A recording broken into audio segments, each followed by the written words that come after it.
Hello everyone, I'm Alejandro Fayad and welcome today to my podcast. Today we're going to speak about a very important moment in history. It was February 11th, 1990, and Nelson Mandela gave his first speech after being released for 27 years in prison. Inspiration by your courage and conviction during our lonely years on the island. Today, my return to Soweto fills my heart with joy. At the time, South Africa had a system called apartheid, which was separating people by race and gave more power to South Africans. Mandela's freedom wasn't just about him. It was a sign that real change was starting, not only for South Africa, but the whole world. At the same time, I also return with a deep sadness, with a deep sense of sadness. Sadness to learn that you are still suffering under an inhuman system. Millions of people watched, both from Cape Town on TV, waiting to hear what Mandela had to say.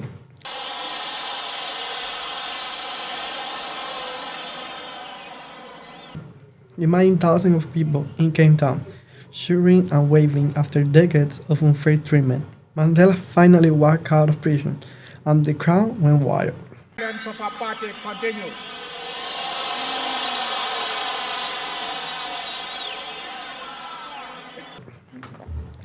His release was not only a personal victory, it was a win for everybody fighting against the apartheid.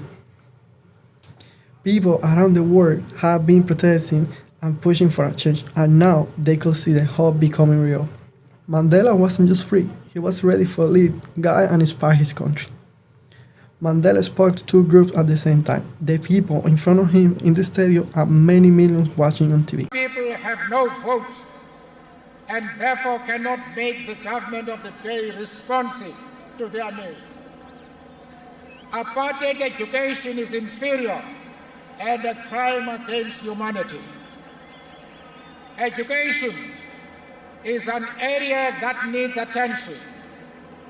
That needs the attention of all our people, students, parents, teachers, workers, and all other organized sectors of our community. Many supporters have risked their life and their safety fighting for freedom. They wanted guidance, and at the same time, some people were just nervous and unsure what his release meant. A new South Africa has to eliminate the racial hatred and suspicion caused by apartheid and offer guarantees to all its citizens of peace, security, and prosperity. Mandela showed his work very carefully. He thanked the group that fought for freedom, saying, "I salute many and many times." This made people feel recognized and being part of something much bigger. He also used words from a speech he gave at his term, reminding everybody that his fight for democracy and equality never changed.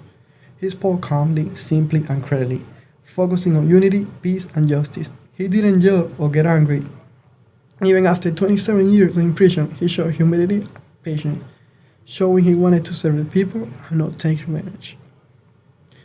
The speech worked because he spoke to everybody. For supporters, it was a celebration and a call of keep working for a change. As Mandela connected the past with the future, reminding people of sacrifice already made, while giving hope for what was ahead. Some people might say he didn't give a detailed plan, but in that moment, people needed hope, direction, and unity, and that's exactly what he gave.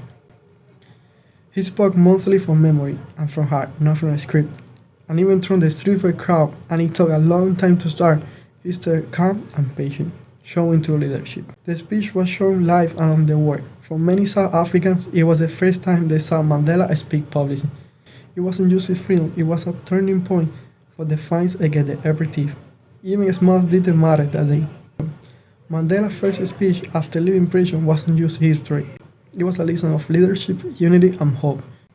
It showed the world that even after years of struggle, change is possible when courage and peace guide the way. His calm and kind words gave people direction, hope, and trust. So when we remember February 11th of 1990, it is not just about Mandela leaving prison. It is about power of hope, strong leadership, and working for a better future. Thank you so much.